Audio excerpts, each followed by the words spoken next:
السلام عليكم ورحمة الله وبركاته. بسم الله الرحمن الرحيم. الحمد لله رب العالمين،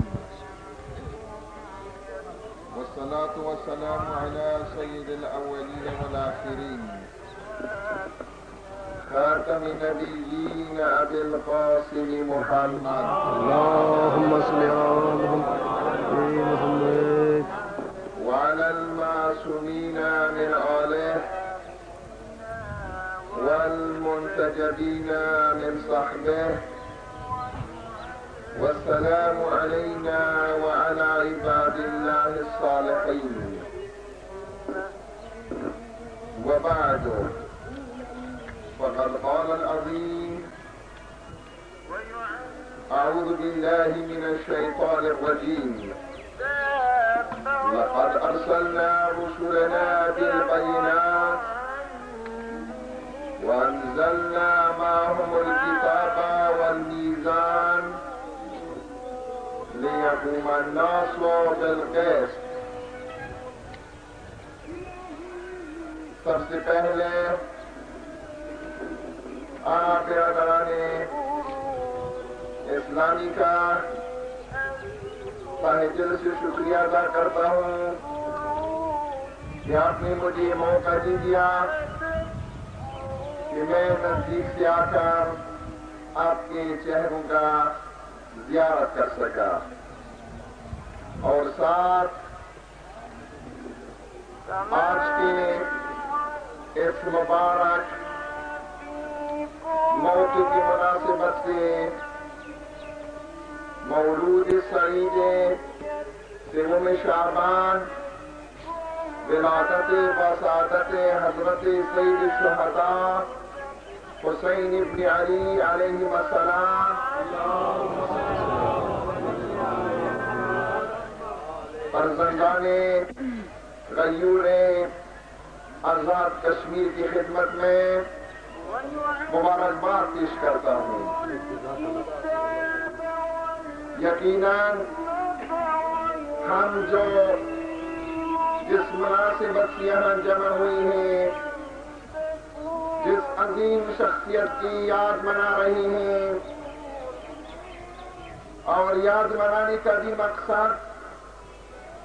یہ ہے کہ ان کی فضائل،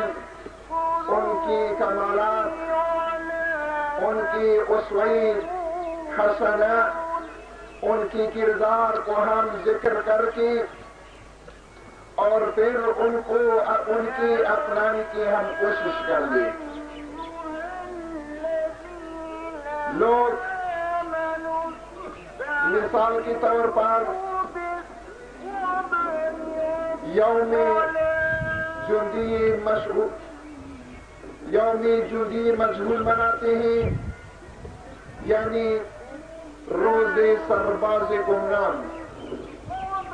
لیکن ہم مسلمان جب تاریخ میں حسین ابن علی علیہ السلام جیسی شخصیت رکھتے ہیں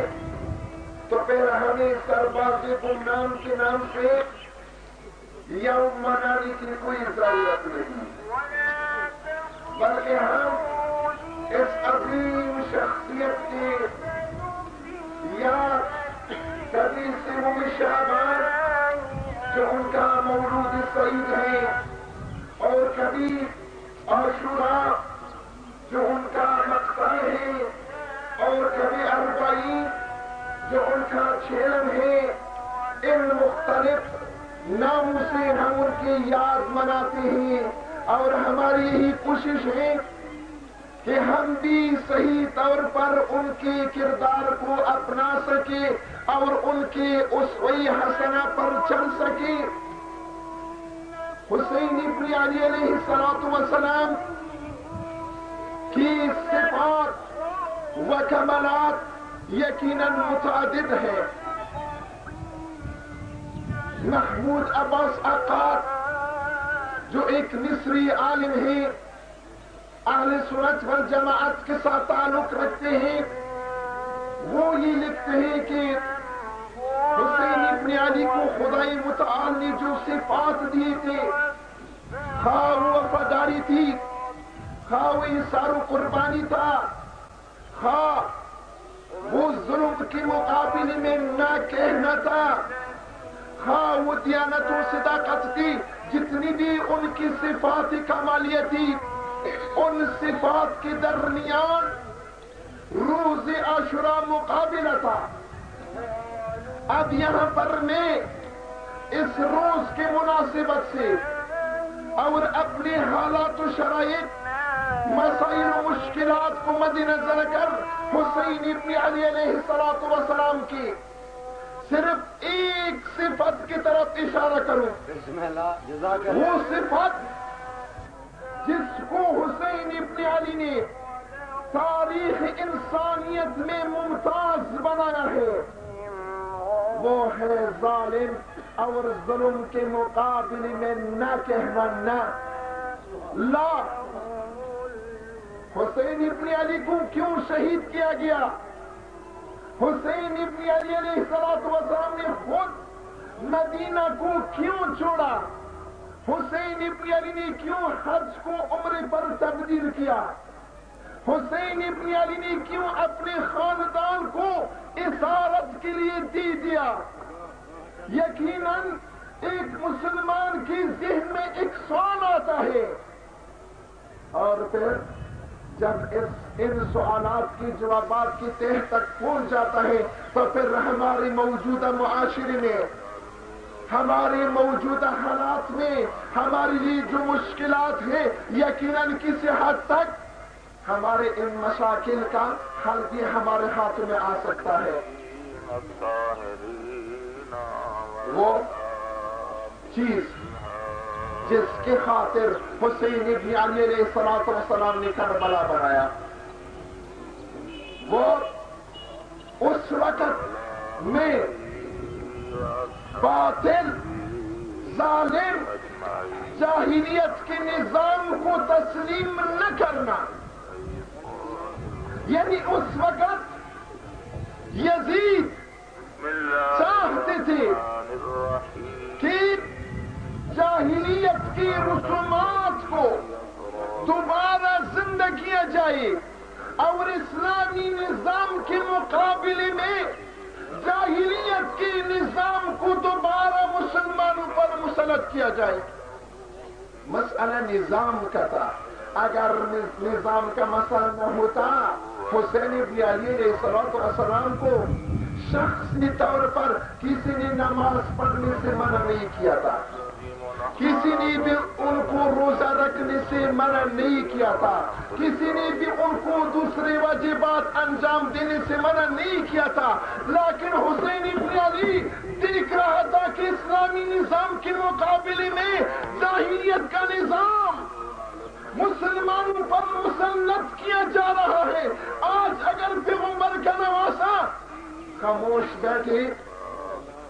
تو ہمیشہ ہمیشہ کے لیے اسلام ختم ہو جائے گا اور جاہلیت اور باطل نظام لوگ ہمیشہ کے لیے تسلیم کر دیں گے۔ لذا حسین ابن علی علیہ السلام نے سارے کے سارے خطرات مول لیے۔ اب اگر نظام کا مسئلہ نہ ہوتا، آپ یقین کیجئے یزید آتے، اگر امام حسین علیہ السلام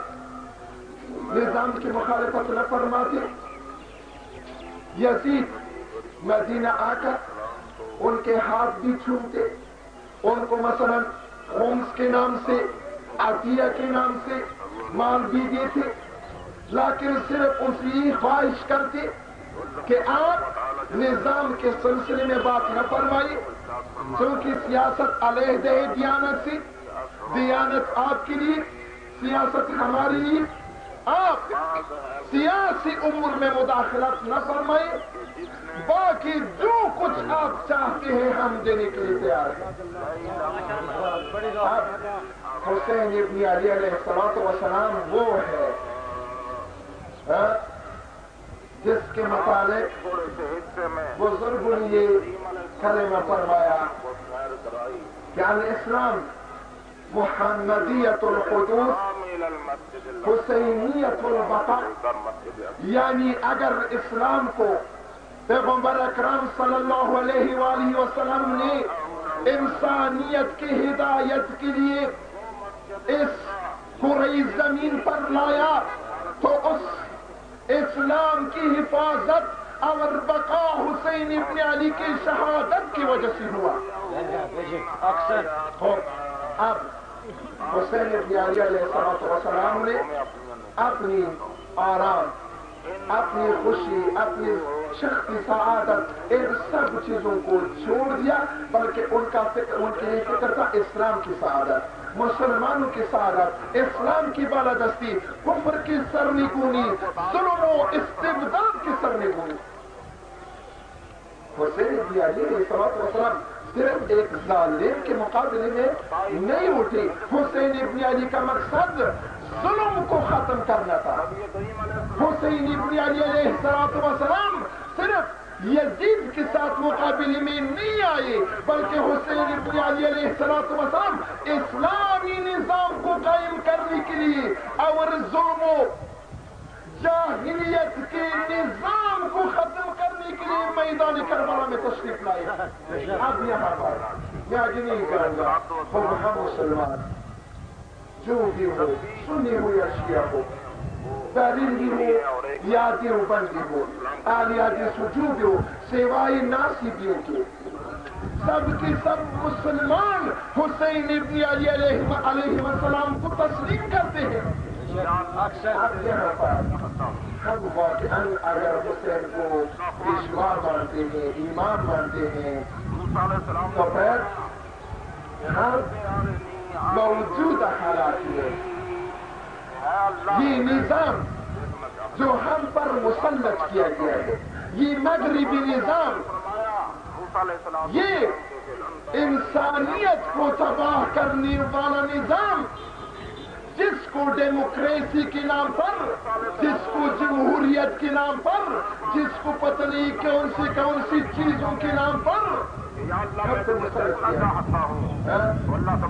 اگر واقعاً حسین کے ماننے والے ہیں، سنی ہوئی اشیاء ہو، ہم اگر اسلام کی بالادستی چاہتے ہیں تو ہمیں اس ظالم نظام کے خلاف کام کرنا چاہیے۔ اسلام وہ جمہوریت جو مغرب کی طرف سے آئی، وہ ڈیموکریسی جس کے پیچھے امریکہ یا فرانس یا انگلستان کا دستخط ہو، وہ جمہوریت و ڈیموکریسی اسلام تسلیم نہیں کرتا۔ یہ تو ان کی طرف سے بت ہے جو ہمارے ہاں بیچ دیے گئے ہیں، ثقافت کے نام پر، تہذیب کے نام پر، دوسرے غلط چیزوں کے نام پر۔ وہ چاہتے ہیں کہ ہمارا استحصال کرے،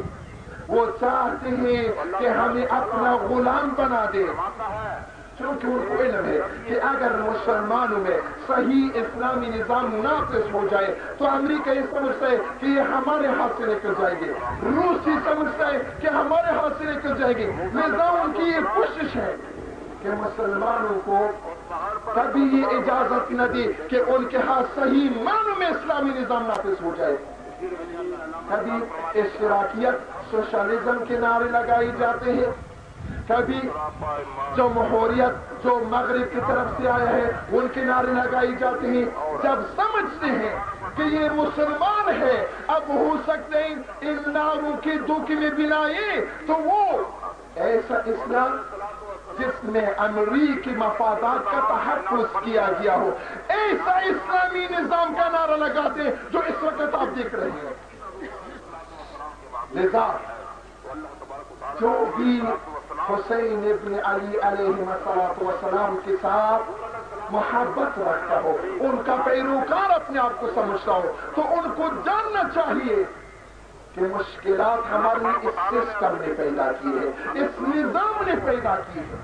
یہ نظام جس کا تعلق یا مغرب کے ساتھ ہے یا مشرق کے ساتھ۔ اب آپ مجھے بتاؤ، ہم بھی معاشرے میں کہتے ہیں ہر پاکستانی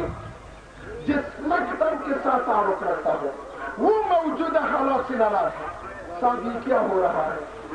یہ مثلا ادارات میں رشوت ہے، ظلم ہے، انسان کا جائز کام بھی بغیر سفارش کے، بغیر رشوت کے، بغیر مثلا پیسوں کے لیے ہو رہا ہے، اور ناجائز سے ناجائز کام بھی رشوت کے ذریعے، پیسوں کے ذریعے ہو رہا ہے۔ وکیل اپنے محکمے ناراحت ہے، اسٹوڈنٹ اپنے ماحول میں ناراحت ہے، ایک کسان جو زمین پر کام کرتا ہے وہ وہاں کے حالات سے ناراض ہے، اور وہ اشخاص جو دوسرے ادارات میں کام کرتے، بلکہ میں یہاں تک کہتا ہوں وہ لوگ جو طوائف کے نام سے کام کرتے ہیں، حتیٰ وہ بھی اپنے محکموں میں، اپنے فنوں میں، اپنے کاموں میں بعض حالات کی وجہ سے ناراض ہیں، یعنی ان کے ان ناجائز کاموں میں بھی ان کے ساتھ زیادتی کی جا رہی ہے۔ اب سوال یہ ہوتا ہے کہ جب ہم سب کے سب ناراض ہیں، سب کے سب ناراض ہیں، یہ مشکلات، یہ ڈر کہاں سے ہمارے پاس آیا ہے اور اس کا حل کیا ہے؟ ہم یہ سمجھتے ہیں کہ یہ سب کے سب اس غلط اور فاسد نظام کی وجہ سے ہم پہ آیا ہے، اور جب تک یہ غلط نظام ہمارے ملک میں، یہ فاسد نظام ہمارے ملک میں قائم ہو، اس وقت تک عالم بھی جتنا کوشش کرے وہ مثبت نتیجے تک نہیں پہنچ سکتا، وکیل بھی جتنا کوشش کرے مثبت نتیجے تک نہیں پہنچ سکتا، یا پروفیسر ہو یا استاد ہو، جو بھی ہو، جب تک یہ نظام ہم پر مسلط ہے، جب تک پاکستان میں یہ غلط نظام قائم ہے، اس وقت تک ہم ان مسائل میں، ان مشکلات میں، ان دردوں میں غرق ہوں گے، مبتلا ہوں گے، اور اسی طرح جلتے رہیں گے اور مرتے رہیں گے۔ لہذا ہر صاحب درد کو، جس کو جہاں پر جتنا بھی درد ہو، ان کو احساس کرنا چاہیے کہ آج اگر ہمیں ان سے نجات حاصل کرنا ہے، بے خدا نہ سوشلزم کا نظام ہمیں ان مشکلات سے نجات دے سکتا ہے، نہ مغربی نظام ہمیں ان مسائل سے نجات دے سکتا ہے، اور نہ امریکہ کی جس کے پیچھے دستخط ہو وہ اسلام ہمیں نجات دے سکتا ہے۔ اگر ہمیں نجات دے سکتے تو اسلامی اصیل، اسلامی واقعی، وہ اسلام جس میں جہاد ہے، وہ اسلام جس میں شہادت ہے، وہ اسلام جس میں امر بالمعروف ہے، وہ اسلام مسلمانوں کو ایک جگہ جمع کرے، نہ وہ اسلام جو مسلمانوں کے درمیان اختلاف، انتشار، تعصب، نفرت پھیلا رہا ہو۔ ہمیں کس طرح یقین آ جائے کہ موجودہ حکومت اسلامی نظام نافذ کرنا چاہتی؟ آیا اسلام میں واقعا ہم پاکستان میں سب مسلمان نہیں ہیں؟ سنی ہو یا شیعہ، بریلوی ہو یا دیوبندی، اہل حدیث ہو یا اہل تصوف، اگر اسلام آباد کی یونیورسٹی اسلامی یونیورسٹی ہے، بس کیوں شیعہ طلباء کو وہاں پر داخلہ نہیں دیا جا رہا ہے؟ یہ کون سا اسلامی یونیورسٹی ہے؟ اگر ایک اسکالر وہاں پر شیعہ پڑھاتا ہو، وہ صرف اس لحاظ سے کہ شیعہ ہے، اسے وہاں سے فارغ کیا جائے۔ یہ اسلامی یونیورسٹی، اس سے ہم یہ توقع رکھیں کہ ہمارے لیے اسلامی نظام کا تصور دے گا، جہاں سے یہ آیا ہو، جہاں سے یہ تغذیہ ہوتا ہو، ہم یہ سمجھیں گے کہ یہ مسلمانوں میں نفرت پھیلانے کے لیے یونیورسٹی قائم کی گئی ہے، نہ مسلمانوں کے درمیان محبت و الفت۔ برادران اسلامی، ہمارا درد یہ ہے کہ کل ہمیں دوسرے ناموں پر، اور آج ہمیں موجودہ حکومت نے اسلام کے نام پر گمراہ کیا۔ کب ہم بیدار ہوں گے؟ آج بھی اگر ہم ان کو نہیں پہچانیں گے، میں نام نہیں لوں گا، لیکن اس دن لاہور میں امامیہ اسٹوڈنٹس آرگنائزیشن کی طرف سے استحکام پاکستان کے نام پر ایک سیمینار تھا، وہاں پر ایک پارٹی کے محترم شخصیت MNA وہاں پر تقریر فرما رہے تھے. ان کی یہ الفاظ ہے کہ اس 2 سالہ عرصے میں ہمیں یقین ہو گیا کہ موجودہ حکومت اسلام کے حوالے سے مخلص نہیں ہے. آج جو بھی اسلامی نظام کے لیے جس فکر کے لیے بھی وہ کام کرنا چاہیں ہم ان کے ساتھ تعاون کرنے کے لیے تیار ہیں. ہم نے ادھر پکا سے کہہ دیا کہ ہمارے ان بھائیوں نے 8 سال بعد موجودہ حکمرانوں کو پہچان لیا کہ اسلام کو فقط نام کے حد تک اور اپنے اقتدار کی تحفظ کے حد تک استعمال کرتے ہیں. جس دن سے یہ آئے اسی وقت سے ہم نے کہا کہ یہ دھوکہ ہے. ہم نے اس وقت سے اس کی مخالفت کی, آج بھی ہم مخالفت کر رہی ہیں اس لیے کہ انہوں نے اسلام کو بدنام کیا. میں یہ کہتا ہوں کہ واقعاً اگر اسلام کا صحیح وارث آج ہوتا تو موجودہ حکمرانوں پر حد جاری کرتا, ان پر محاکمہ چلاتا کہ انہوں نے اسلام پر کیا ظلم نہیں کیا. برادران اسلامی, ہمیں وہ اسلام چاہیے جو ہمیں مشرق اور مغرب کی غلامی سے آزاد کرے, جس میں لن یجعل اللہ للکافرین علی المؤمنین سبیلا, جس میں کفار کے مسلمانوں پر بالادستی نہ ہو. نہ یہ کہ یا ہمیں واشنگٹن کی طرف لے جائے, یا چاہیے جو مسلمانوں کو متفق و متحد کرے, مسلمانوں کو آپس میں ایک دوسرے کے خلاف نفرت انگیز باتوں کرنے سے منع کر لے. ہم نہیں سمجھتے واقعاً کس طریقے سے یہ افراد اسلام کا دعویٰ کرتے ہیں کہ جمعے کا خطبہ ہو یا مسجد ہو یا امام باڑہ ہو یا عمومی مجلس ہو یا خصوصی, وہاں پر مسلمان کے خلاف بات کرے, مسلمانوں پر کفر کے فتویٰ لگائے, مسلمانوں کے خلاف اپنی توانائیاں اپنی صلاحیتیں صرف کر لے. یہ کس طرح اسلام ہے, نہیں سمجھتے. برادران اسلامی, ہمیں وہ اسلام چاہیے جس میں جہاد ہو. جب تک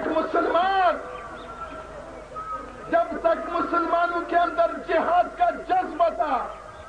مسلمان شہادت کو اپنا آرزو سمجھتے تھے, تو مسلمانوں کی بالادستی باوقار زندگی گزار رہے تھے. جب سے مسلمانوں سے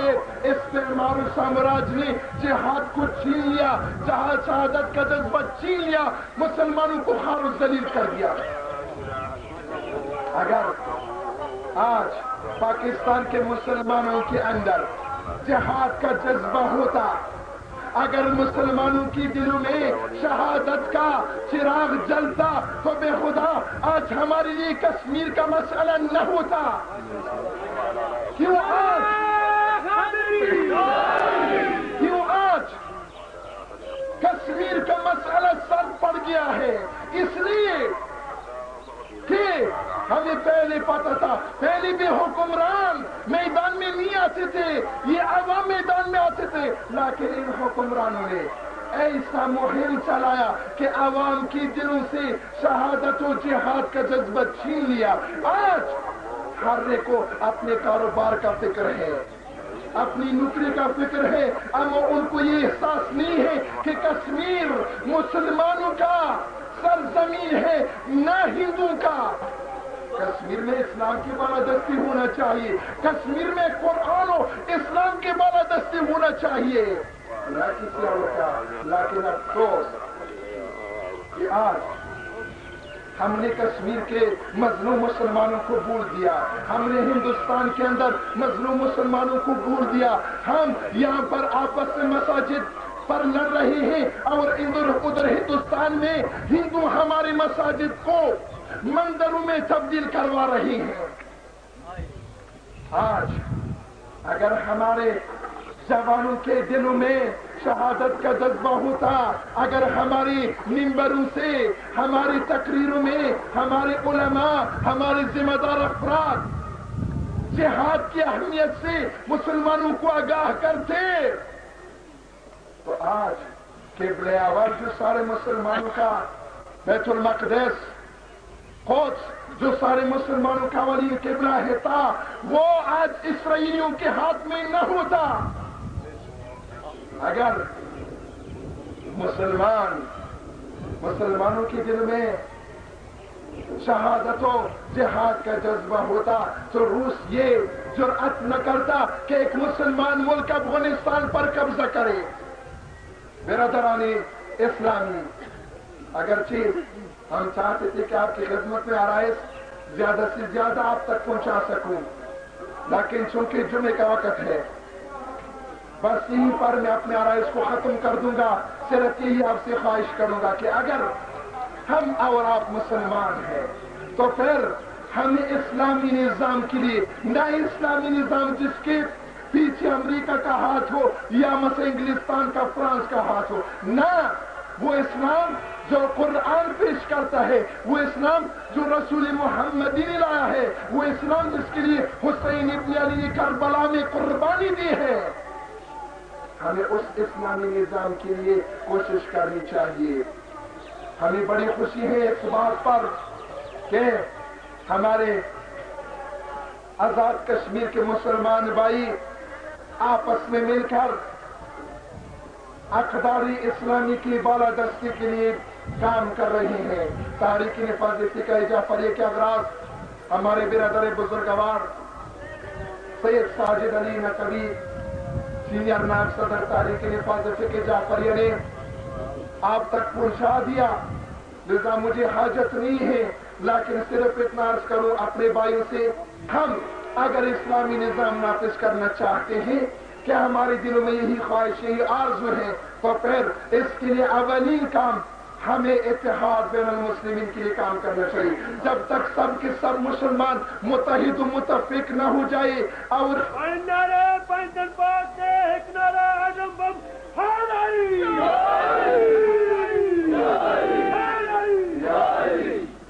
اور ایک دوسرے کے لیے محبت پیدا نہ کرنے، وسعت صدر پیدا نہ کرنے، جب تک ہم تنگ نظری کو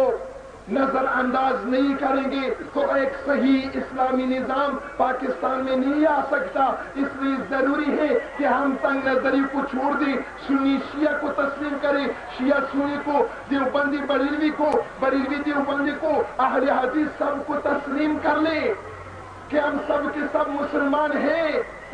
اور ہم سب کو اسلام کی بالادستی کے لیے کام کرنا چاہیے۔ ایک دوسرے کے احساسات و جذبات کو مجروح نہ کرے، ایک دوسرے کے مقدسات کا احترام کر لے۔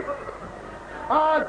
دشمنان اسلام مختلف ناموں پر، مختلف بہانوں سے، کبھی فرقواریت کے نام سے، کبھی قومیت کے نام سے چاہتے ہیں کہ ہمارے درمیان اختلاف ڈالے، انتشار ڈالے، مگر ہمیں ہوشیار رہنا چاہیے۔ برادران اسلامی، یقیناً ہم سب یہی چاہتے ہیں کہ پاکستان میں سب کے ساتھ، جس مکتب کے ساتھ بھی تعلق رکھتا ہو، جو بھی زبان رکھتا ہو، مل کر محبت کے ساتھ، الفت کے ساتھ زندگی گزارے۔ تو اس کے لیے ضروری ہے کہ ہم ایک دوسرے کے مقدسات کے احترام کریں، ہم ایک دوسرے کے جذبات کو مجروح نہ کریں۔ خدا نخواستہ اگر ہم تقریروں میں، تحریروں میں ایک دوسرے کے مقدسات کی توہین کریں گے تو ہم اتحاد بین المسلمین کے مسئلے میں کامیاب نہیں ہو سکتے، اور دشمنان اسلام یہی چاہتے ہیں کہ ہم کامیاب نہ ہو۔ اور آخر میں برادران اسلامی کا، خصوصاً پٹلی کے احباب کا اور خصوصاً منتظمین اس محفل کا اور تحریک حفاظت فقہ جعفریہ آزاد کشمیر کے صدر اور دوسرے اراکین جنرل سیکرٹری سارے احباب کا تہ دل سے شکریہ ادا کرتا ہوں کہ آپ نے مجھے موقع دے دیا۔ خداوند متعال ہمارا اور سب کو اپنے اپنے فرائض پر آگاہی اور پھر ان پر عمل کرنے کے توفیق عنایت فرمائے۔ والسلام علیکم ورحمۃ اللہ۔